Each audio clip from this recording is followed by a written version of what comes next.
ತಾಲೂಕಿನ ಹೈರಿಗಿ ಗ್ರಾಮದಲ್ಲಿ ಆಯೋಜಿಸಲಾಗಿರುವ ಹಳ್ಳಿಕಾರ್ ಜೋಡಿತ್ತು ಸ್ಪರ್ಧೆಗೆ ಕರ್ನಾಟಕ ರಾಜ್ಯ ರೈತ ಸಂಘದ ಅಧ್ಯಕ್ಷ ಸಿ ಚಂದನ್ಗೌಡ ಸ್ಪರ್ಧೆಯಲ್ಲಿ ಭಾಗವಹಿಸಲು ಬಂದಿದ್ದ ರಾಸುಗಳಿಗೆ ಮತ್ತು ಎತ್ತಿನ ಗಾಡಿಗೆ ಪೂಜೆ ಮಾಡಿ ಚಾಲನೆ ನೀಡಿದರು. ಬಳಿಕ ಮಾತನಾಡಿದ ಚಂದನ್ಗೌಡ ಅವರು, ಈ ರೇಸ್ನಲ್ಲಿ ಗೆದ್ದಂತಹ ರಾಸುಗಳಿಗೆ ಪ್ರಥಮ, ದ್ವಿತೀಯ, ತೃತೀಯ ಬಹುಮಾನಗಳನ್ನು ನೀಡಲಾಗುವುದು. ಇದೇ ಮೊದಲ ಬಾರಿಗೆ ಕರ್ನಾಟಕದಲ್ಲಿ, ಅದು ನಮ್ಮ ಮೈಸೂರಿನ ಗ್ರಾಮೀಣ ಭಾಗದಲ್ಲಿ ಸ್ಪರ್ಧೆ ಆಯೋಜಿಸಲಾಗುತ್ತಿದೆ.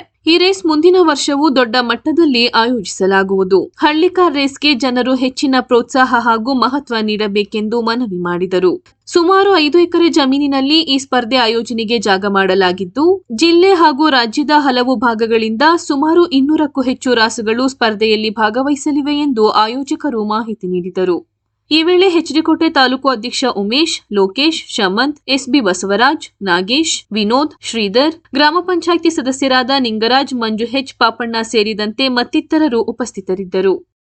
ಇತಿಹಾಸದಲ್ಲೇ ಪ್ರಪ್ರಥಮ ಬಾರಿಗೆ ಈ ವನಸಿರಿ ನಾಡಿನಲ್ಲಿ ಈ ಕಾರ್ಯಕ್ರಮವನ್ನು ಹಮ್ಮಿಕೊಂಡಿದ್ದೀರಿ.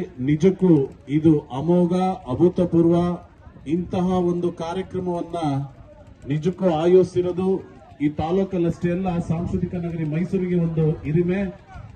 ಮೊದಲನೇದಾಗಿ ಅಲ್ಲಿ ನೀವು ಕಾಂಪಿಟೇಷನ್ ಮುಗಿಯೋವರೆಗೆ ಮಾತ್ರ ಆ ರಸ್ತೆಯನ್ನ ಕ್ಲೀನ್ ಮಾಡ್ಕೊಂಡಿದ್ದೀರಾ.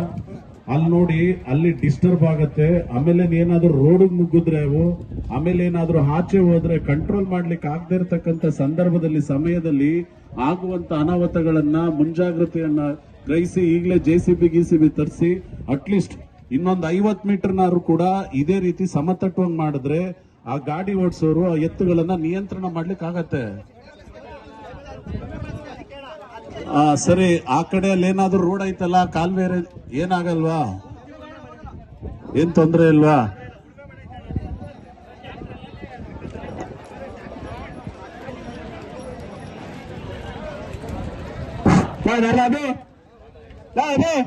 टीका मुझको ढांचा कटेगा बा